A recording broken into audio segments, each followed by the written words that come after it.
აი ეს ბალიში გიგას სულ ხელში ეჭირა. სულ ხელში ეჭირა. სახში თუ იყო ეს ბალიში სულ ხელში ეჭირა. ეს არ სადარ ვითქოს ახლა ეს ღიადი ჩემი წარსული რასაც თქმელია ჩემს აწმყოსთან და ჩემს მომავალთან რაც გველოდება. ისიც ვინ მომდა ხა? გიგაზე ფეხძიმედ ვიყავი, ნიკა მყავდა არც კი 2 წლის, როცა დავრჩე მეუღლის გარეშე.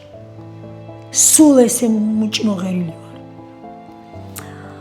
მაგრამ მაინც მაქვს სისტემები, იცით, რასაც ვერ ვერევი ჯერ კიდე. უკან ეს ყავს, ეს უნდა დავიცოთ, ეს მართალი კაცი. მის ღირსებას, მის საპატიო. გიგა მიცოდა რომ ასეთი ძლიერი დედა ყავდა და ძმა. ჩვენ ერთმანეთს ძალიან მაგრად ვიცნობდით. და ეხლა როგორ გონია ვინმეს მაშინ როცა მე დავამარცხე გლოვიარე დედა. ვინმე მომერივა. მე დეფორმაციაც მაქვს ხეულის. მარცხენა მხარე ნეკნები ამომეწია ყვირილით. მე გიგას ცხოვრებას ბოლომდე მივიყვანე.